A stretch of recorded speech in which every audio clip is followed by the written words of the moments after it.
Hi, everybody. This is Allison from Allykatkreations. How are you?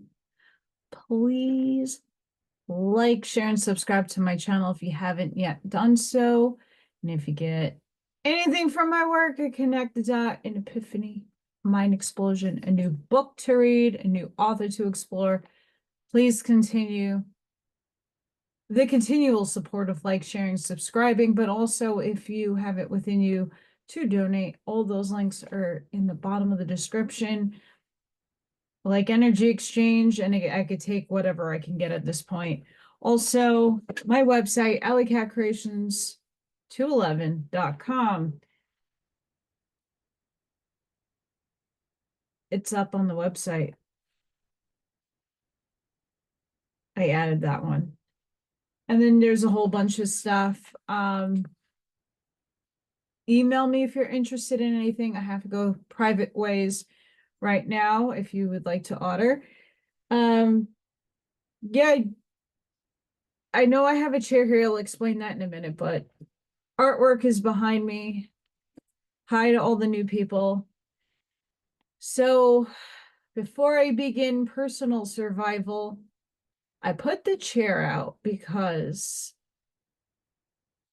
I brought home on my mother's heavenly birthday on the 4th, 2 new kitties, a 3-year-old that I renamed to Odin and a 2-year-old that I named Freya.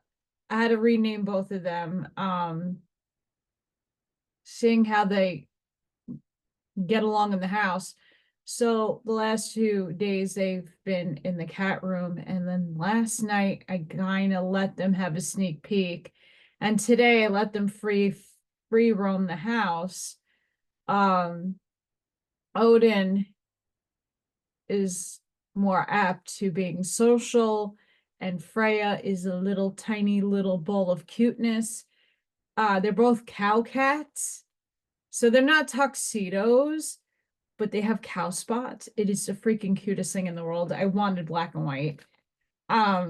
Always dark to light.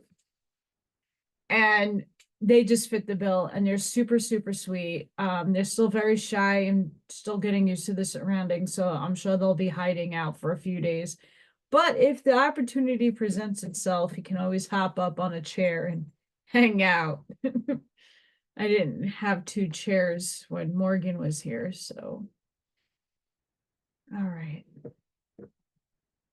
I feel like I did this chapter before, but I didn't. It's probably just this, like, moving forward. So if anybody that follows this book, telegraphic messages and other physical proofs. And just a pause here. A lot of people actually like private message me and email me. And before I get into the topic, they're just questioning, like, they don't see this. They're seeing this more like the Living Dead book than like, why does this matter in personal survival? And my answer to you, whoever is writing me, and I'm just anybody with the curiosity and inquiry to want to know this, we need to understand that there is absolute proof. Now, you can still be a skeptic. You don't need to believe until it happens to you. I mean, I've gotten my father on an answering machine, and then on my mother's birthday, I called my cousins, who are they're like very accepting of me. They love me to death, but they're a lot older and they are very much closed off to all these possibilities. They don't believe in it until I told my cousin to relay a message to an uncle I do not talk to, haven't spoken to since my grandmother's passing, and that's a long time ago. Yeah, I don't have family that I really like. But I had a premonition that he had a heart attack a while ago, and I never said anything because I don't talk to him and I don't really speak to much family. And then my grandmother like came in while my mother was talking to me, and she's like, well, tell your cousins to tell your uncle to watch his heart a little bit more. And when I convey that to my cousins, their jaws dropped. I can imagine their phones in the Bronx, New York, dropping, and they're floored. Now I kind of made them a little bit more in the believing system there, because they like, how the hell do you know he had a heart attack? So but why does this all matter? I tell you that story like, but why does it matter? Because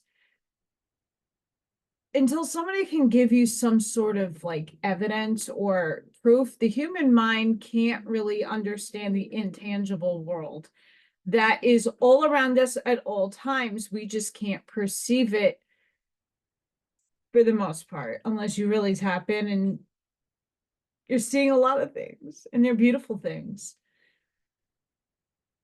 Personal survival is going within to your awareness to know what you are in a totality type sense, and knowing that there is no death, knowing that you are moving forward is the key in understanding what they're trying to convey here.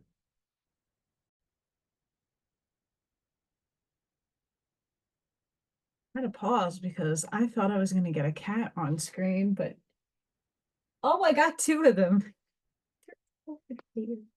Hopefully they come and hang out.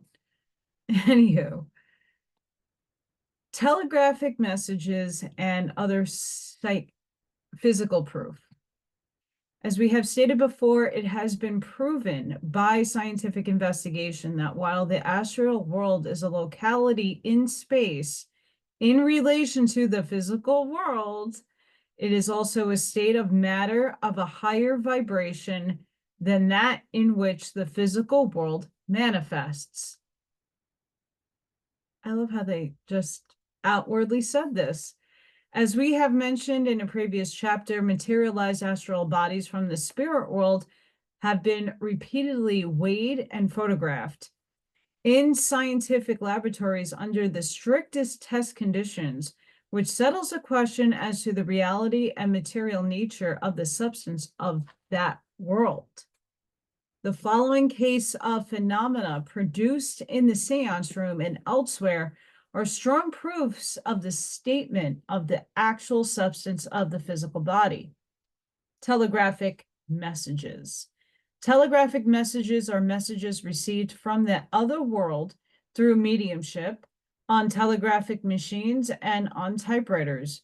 We use this phenomena as further proof of personal survival and of the real substance and reality of the discarnate entity, which comes down from the spirit world to give us proof of his personal survival after death.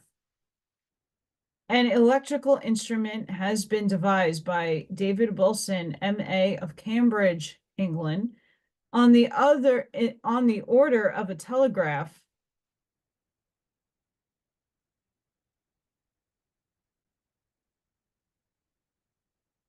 instrument, over which he has received hundreds of independent communications in all languages.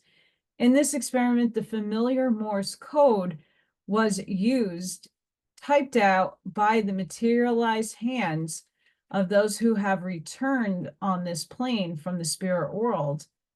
This adds much to the weight of testimony to provide that those who have left the physical world through death may and do have communication with those of us here who are willing to open our minds to the possibility of such communication, and that the spirit body does have material substance and actual strength enough to manipulate a telegraphic instrument or other mechanical contrivances. Say hi, this is Odin, aka Heartsy. Say hi. I'm gonna jump on everything my mom has, and I'm gonna scaredies. That is Odin.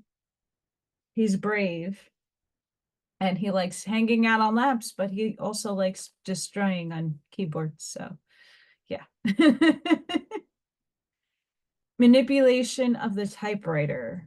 One of the most remarkable cases of manipulation of a physical instrument by the hands of an unseen guest from the spirit world was received through the mediumship of Miss Lizzie Bangs, one of the famous mediums. The Bangs sister of Chicago. A typewriter in the seance room was held in the air by 4 men and was operated by materialized hands from the other side. These hands could be plainly seen by the men holding the machine. Sorry, guys. I have a cat that just went into a box under my desk, and I didn't think anything could fit in there.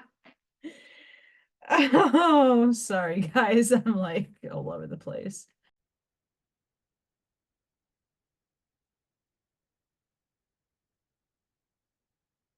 So why I got hung up on the name, because Lizzie Borden, there's a lot of evidence that she brings to the table, but that's in the United States. Paintings from the spirit world. Before I get into that, I actually do something similar with drawing. The other one came out. So I draw by channeling somebody. I get a picture, obviously, but then I get more of the likeness from them as I'm drawing. But this is paintings from the spirit world. It was also under the mediumship of Bang's sister that the famous painting of the spirit guide Ida, guide of Vice Admiral W. Osborne Moore, was painted by the unseen hands of a disincarnate spirit. We produce herein a picture of the painting, which was obtained under strict test conditions and in presence of Admiral Moore. Other proofs: this use of the hands in painting together with loud rappings, the tittling and lifting of objects too heavy to be lifted by human hands, and the use of the electrical instrument, the manipulation of the hands of the typewriter and writer in automatic writing, the control of the action of the Ouija board, all give strong evidence of reality of the strength and substance of the disincarnate visitors from the spirit plane. And hang on.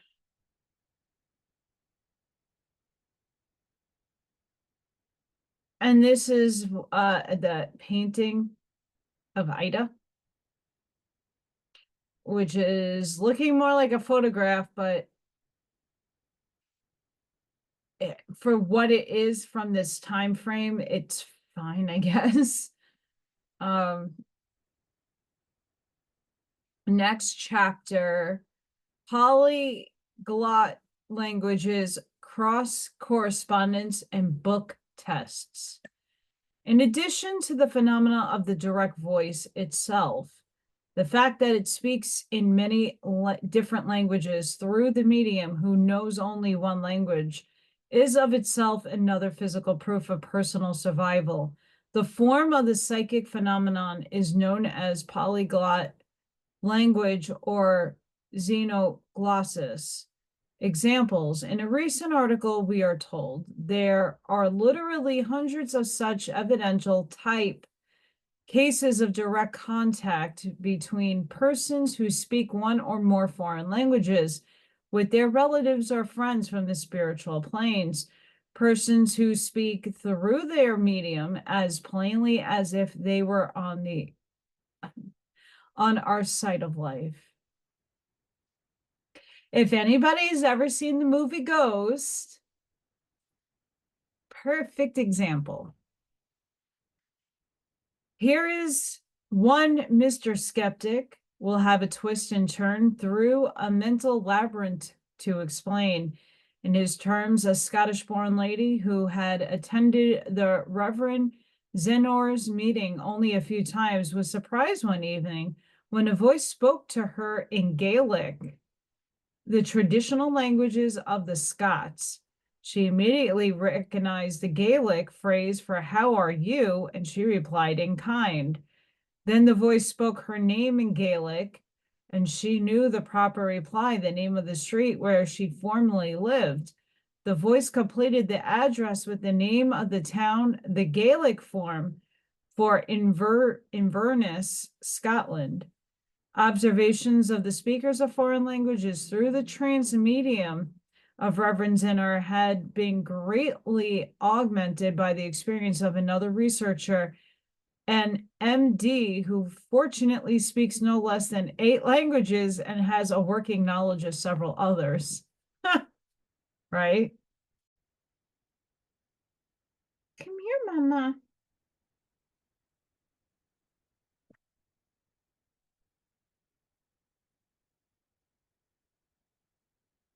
She's a little shy.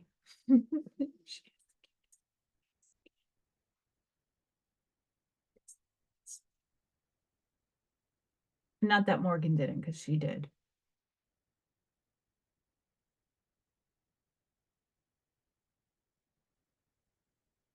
Sorry, I'm just happy I have animals and spirits. Yeah, she's running off. Anywho, I tried. She was like right here. Jump up. Language is spoken. He has carried on conversation with persons speaking through the mediums in such languages as French, German, Russian, Norwegian, Spanish, Chinese, Cantonese, and Polish, which he speaks frequently and fluently.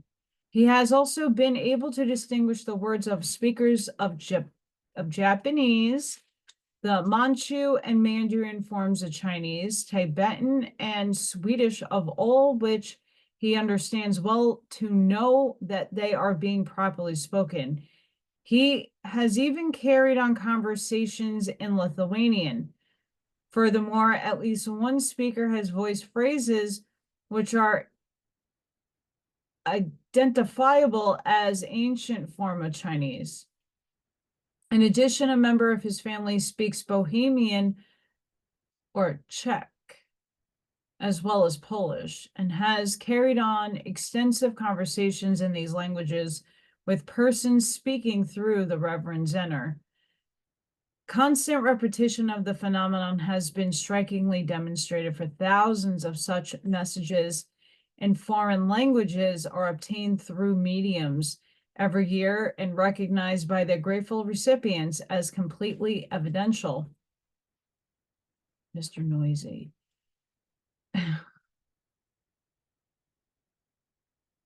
An English medium, Mr.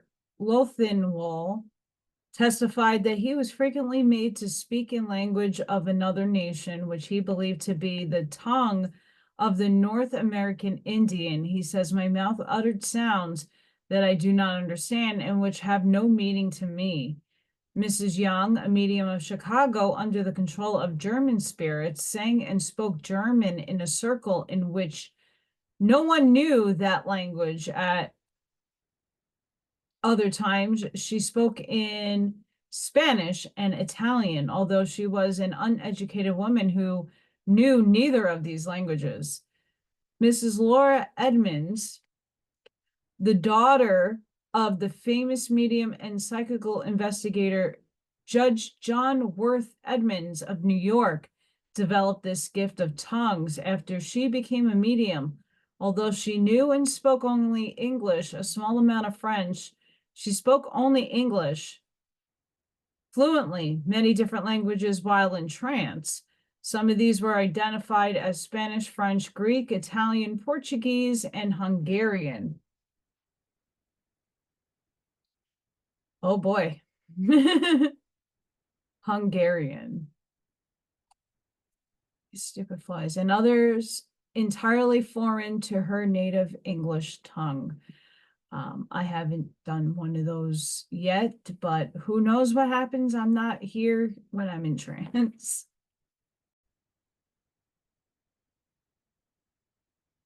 He's going to be a troublemaker. He's going to be a troublemaker. Back to the book. Mrs. Jenny Keyes, another well-known medium, well entranced, sang in Spanish and Italian. Others frequently sang and spoke in Hebrew, Greek, Malay, Chinese, and Indian, although none of them could converse in these languages while out of trance. The New York Evening Post of November 10th, 1930, reported the case of a little 4-year-old at Warsaw who, through her parents, spoke only Polish, developed the extraordinary habit of talking to herself in a foreign tongue, which no one about her could understand, but what was later detected to be pure Gaelic. It is interesting that her great-grandfather came from the land of the Hebrides and spoke Gaelic before he came to Warsaw. Frequently, the mediums will write a message in a foreign language of which they have no knowledge or understanding. While out of the trance state, the young daughter of Mr. and Mrs. Brown of Melbourne, 11 years old, wrote some Chinese characters holding the pen in Chinese fashion. There are many other cases of writing by disincarnate spirits in other language that known by the medium in the annals of psychical research, which go to prove again actuality of personal survival. He's done. Other evidences. I'm going to kill this fly too, by the way. In addition to those given, there are other types of evidence which, while not to be counted as physical proofs, are nevertheless additional evidence.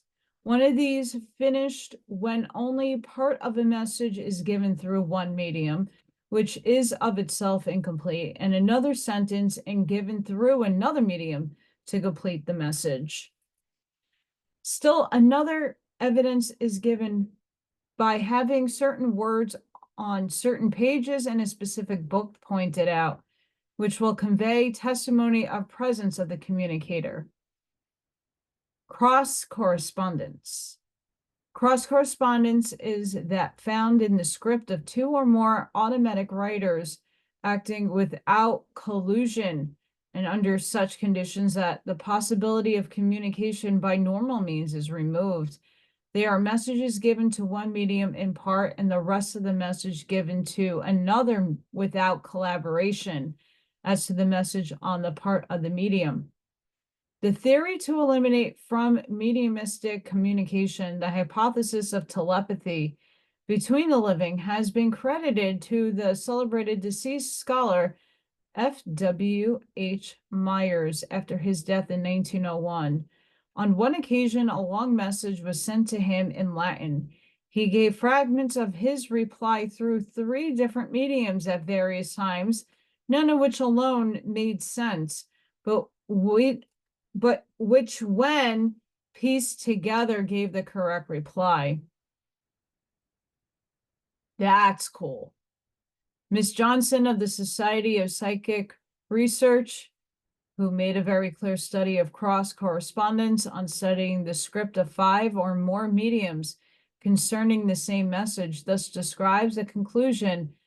She came to the characteristics of these cases, or at least some of them, is that we do not get in the writing of one automatist,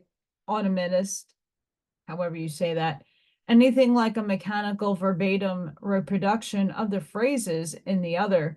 We do not even give the same idea expressed in different ways, as well might result from direct telepathy between them. What we do get is a fragmentary utterance in one script, which seems to have no particular point or meaning, and another fragmentary utterance in the other of an equally pointless character. But when we put the two together, we see that they supplement one another, and that there is apparently one coherent idea underlying both, but only partially expressed in each. Book tests. Book tests is a curious phenomenon destined to eliminate telepathy from the living as an alternative explanation to the survival theory. It is in a certain sense, an offshoot or extension of the cross-correspondence idea. The newspaper tests of Mr. C. Bratton Thomas, which he conducted with the celebrated trance medium Mrs. Osborne Leonard, are similar in an idea to book tests. The communicating intelligences give names one day, which were printed in certain volumes and pages of the next day's Times, and the results obtained were very striking, as neither the compositor nor the editor of the paper could tell at the hour of Mr. Thomas's sitting just what particular item would appear in the next day's issue. I'm going to get this fucking thing. I can't. Another experiment on the book test is given as follows. Lord Glenconner of England had given special study to forestry and was especially interested in the damaging effect of type of tunneling beetle has on young trees. His son, Bim, who had been killed in the Battle of the Somme in 1916, was very aware of the fact. Through the mediumship of Mrs. Osborne Leonard, he sent a message to his father telling him to look for the 9th book on the 3rd shelf, counting from left to right in a certain bookcase on the right of the door of the drawing room. The book indicated proved to be Trees. He was told to rake the title and look at page 37. On the bottom of the page 36 and the top of 37 were the words, "Sometimes you will see curious marks in the wood. These are caused by the tunneling beetle, very injurious to trees." This test proved so satisfactory to Bim's family that he was a communicator and that he was present with them, that it brought a glow of happy satisfaction to all present. That's pretty cool.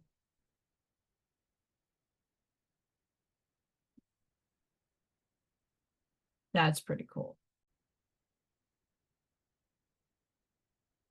This is Freya. And she's purring. And she wants to battle the fly. What's that? Go get it. Look at her face. I met my match. Who's a good girl? Who's a good girl? She's like, I'm done. Yep, she's done. All right. Sorry, had to introduce everybody to those two. As I hear them like chasing things, they're kills flies. I'm so excited. I'm gonna do one more chapter. Because why not? It's Houdini's test message. Houdini. Many people interested in exposing fraud and also in giving credit to those sincere workers who seek to establish the truth about life after death put their experiments to every test in order not only to expose the fraudulent, but to verify the authenticity of those who really do communicate with spirit friends, come back from the spirit world to tell us of the life over there and to comfort and sustain the loved ones left behind, and also to prove that they are not only still alive, but retain their own individuality. One of the better ways to do this is to arrange and formulate, while those interested are still on the earth plane, some sort of secret code or signal known only to the interested parties and to be used between them when one or the other goes over to the spirit world. By this means they are able to prove not only that those on the other side can and do return to communicate with those left on the earth plane, but also to establish the identity of the spirit visitor. Houdini's message. One of the most remarkable examples of this kind of test is shown in the test messages of the late Harry Houdini. This well-known magician, Harry Weiss, better known by his stage name of Harry Houdini, did a great service to spiritualism by exposing many fraudulent mediums. On the other hand, he took very occasion. He could, in his public performances, discredit spiritualism by his claim that all mediums were frauds and that any communication with the deceased was impossible. In an effort to prove this, he arranged with his wife a secret code message, which he was to deliver after his death, if such things were at all possible. After his death, messages were received through several mediums, which purported to be the test message.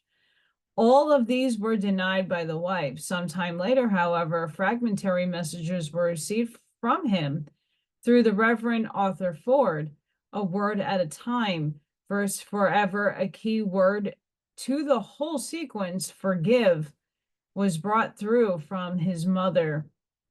This word, Mrs. Houdini acknowledged over her signature to be the key word and to be the only correct word received among thousands of messages purporting to be from him.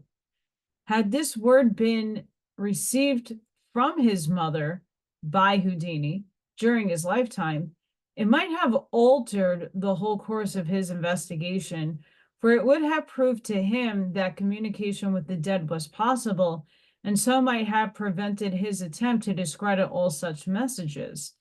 The first word of the second message was given to a group of friends sitting with Arthur Ford early in November 1928. The message in its entirety came through during 8 separate sittings covering a period of 2 or 1/2 months.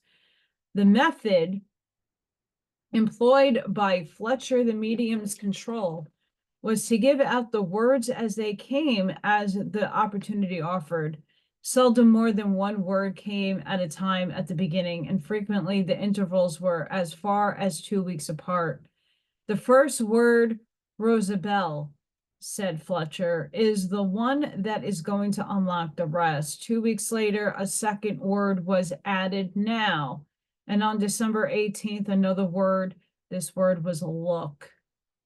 In the group sitting next to the final one of January 5th, when the message was delivered complete, an incorrect sequence, Fletcher said, let me give you the words from the beginning because I have to work hard to get them.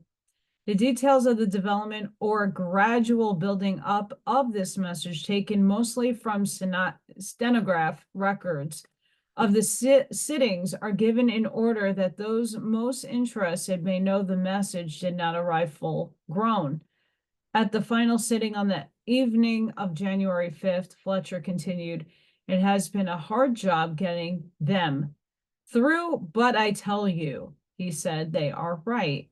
Fletcher continued, a man who says he is Houdini, but whose real name was Erich, just the way it's pronounced, spelled, Weiss, is here and wishes to send his wife, Beatrice Houdini, the 10-word code which he agreed to do if he were possible for him to communicate. He says you are to take the message to her, and upon her acceptance of it, he wishes her to follow out the plan they agreed upon before his passing.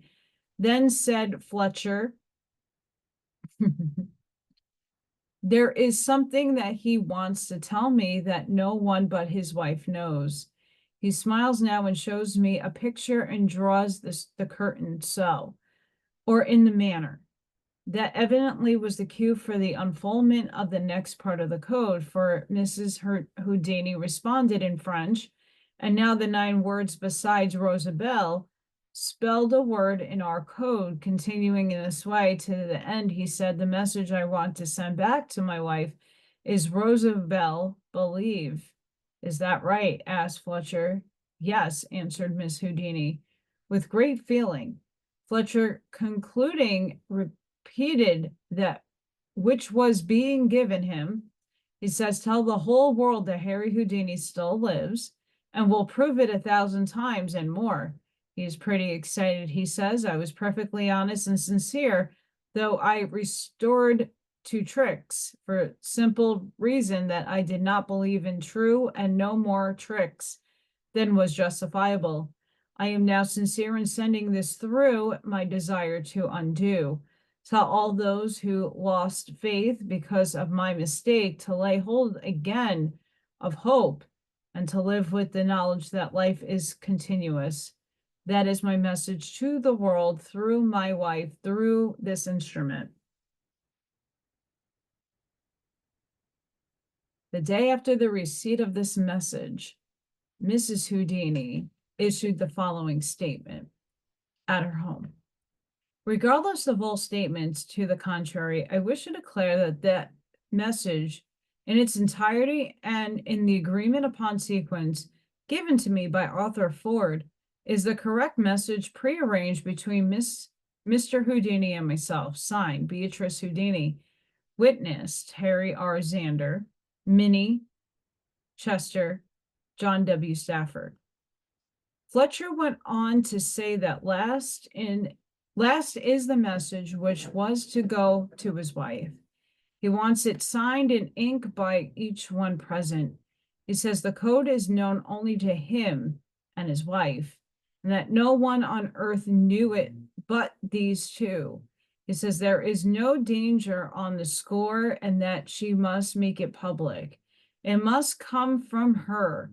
You are nothing more than agents, he says, that when this comes through, there will be a veritable storm that many will seek to destroy her and that she will be accused of everything that is not good.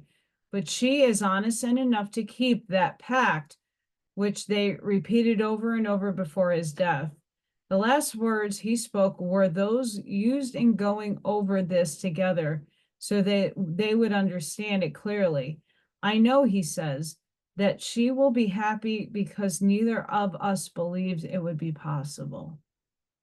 Two members of the group, Mr. Fast and Mr. Stafford, both strangers to Mrs. Houdini, or well, all of the sitters delivered the message to her at her home the following day, dropping the letter to her side and stirred with emotion.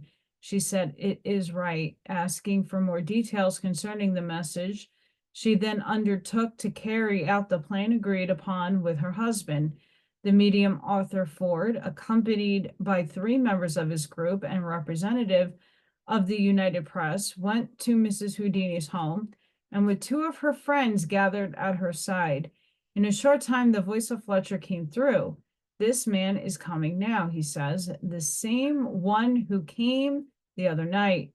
He tells me to say, 'Hello, Bess, sweetheart,' and he wants to repeat the message and finish it for you.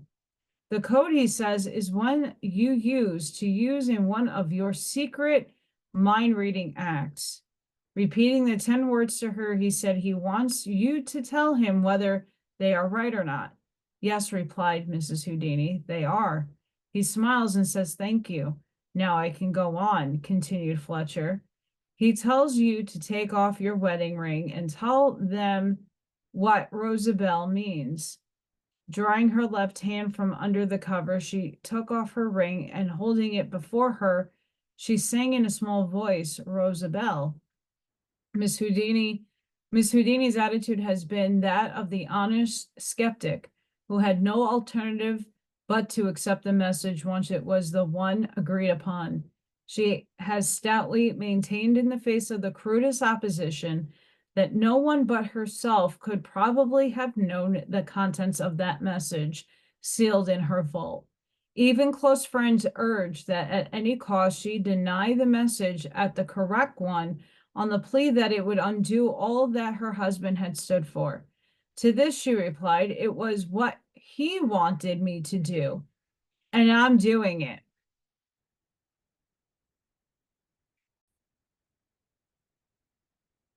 Cat fights.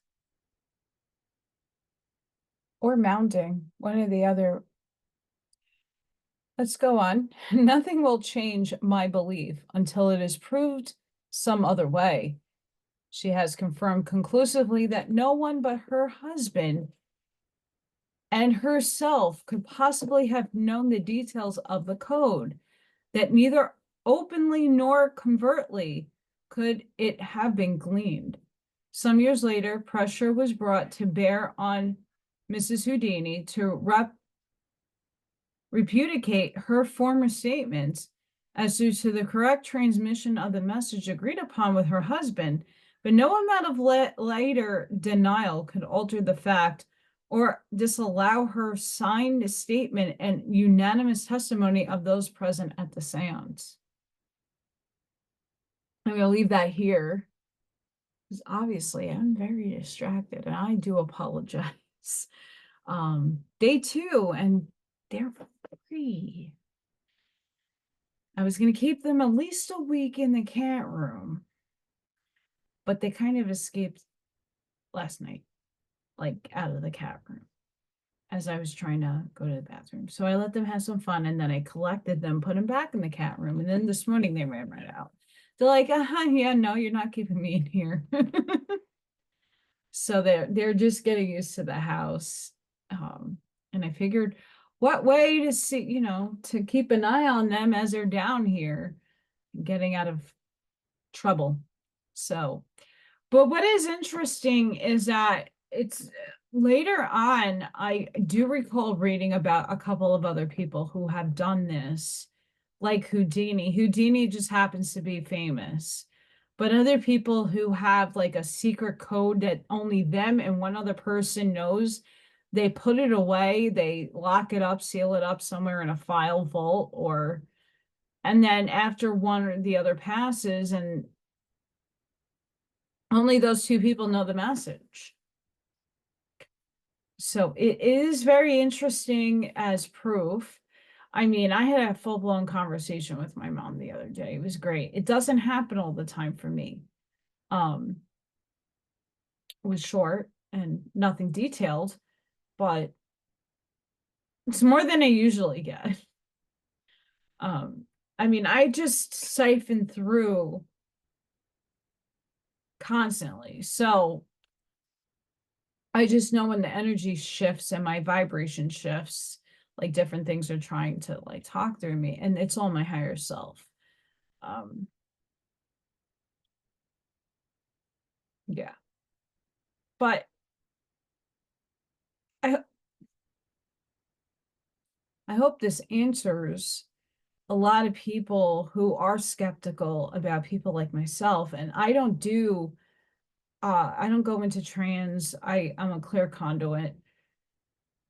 But even still, each medium has different modalities. Each medium has a different specialty or a different ability. I'm just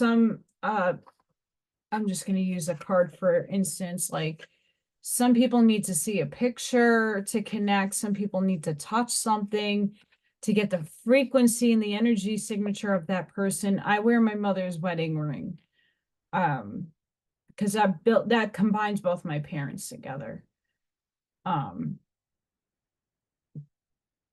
Yeah. But I mean, leave it in the comments if you've had any experiences. I know that a lot of people who are open enough and don't close themselves down know that there is no death. And that, I feel, is what is holding the paradigm, the humanity, the mass people in general, is the fear of death. Because of the doctrination of the books that we are indoctrinated at birth. Here, you chose a religion, you chose your parents, you chose your family, you chose these circumstances, and here, plug it in. Here's the religious package. And thankfully, I denounced it all because I just was like, nope, this is none of it. I don't really align with anything. And not to say that I don't align with everything. There's just too much inversions and a lot of things that I just don't I tune out. But it's very interesting, the dynamic that you chose. And it's a journey I already went on. And the only reason why is because I'm adopted. If I wasn't adopted, I wouldn't have made that journey to know who I am and what I am and where I came from. I fought for that for 34 years of my life. Some people never get to know. But for me, I was able to understand a lot of the layers of why I'm here. A lot of things.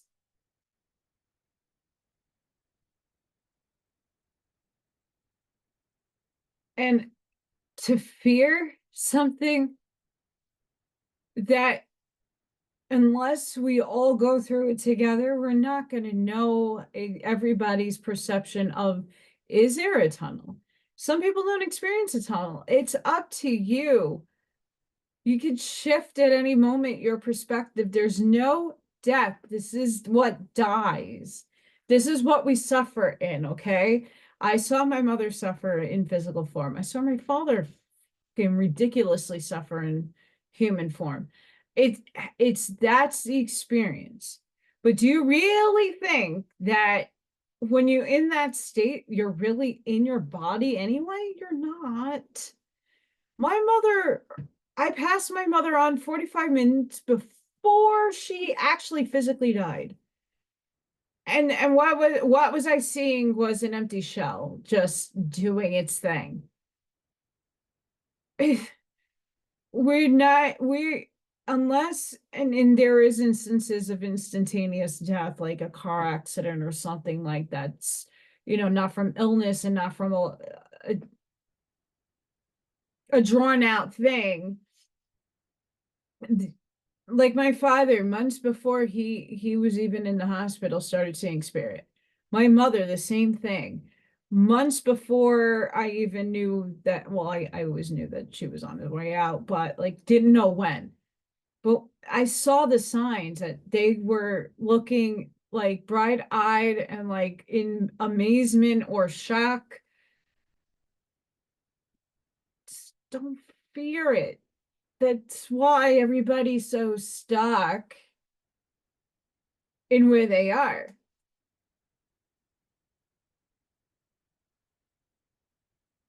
Just I can't show it for you. I don't obviously want anybody to, I want everybody to work out their karmic ties to the universe in 3D and move forward in 4 and 5 and have beautiful lives.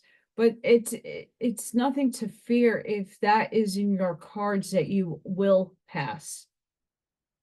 You take the energy that is you with you.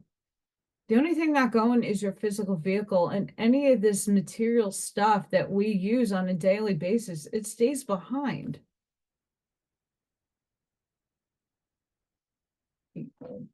You're not ever alone, but you're not with the people that bird you in.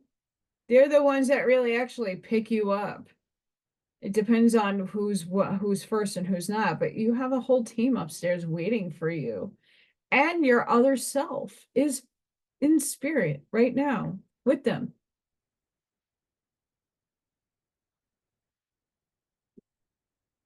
This guy is going to be a pain in the butt.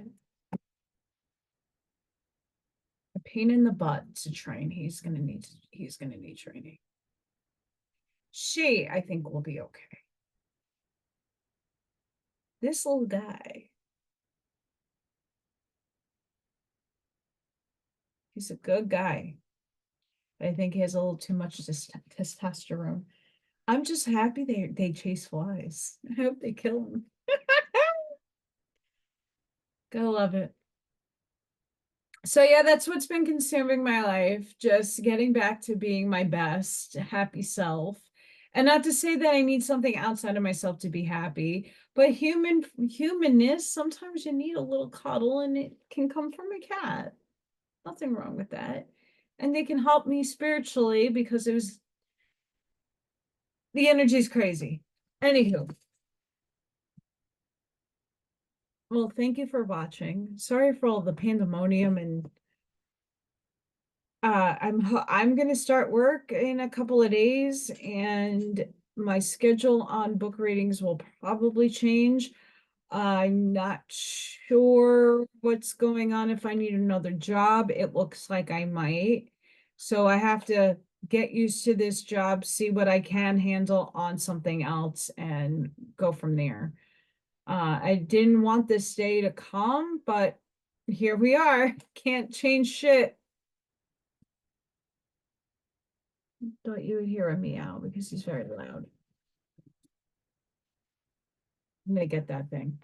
I hope they get that thing. Anywho, next time we will read other physical phenomena. That should be interesting. I know many of us have woken up with bruises and scratches, and there's nothing that can do that to us besides the other side. So guys, sending each and every one of you love, light, compassion, grace, shielding, and protective energy. Please go within. Be the shoulder physically. Be the lighthouse. So you're shining your light in the darkest corners. Seeding your truth, because you never know, somebody who's subconsciously awakened, but they're not here cognizantly awake. Something you might say just might spark another God moment within them. And so seed your truths, just do it respectfully and nice. And I hope all of you are safe and seen and out of the wicked weather on its way. And if you're in that wicked weather, I'm putting a bubble over all of you.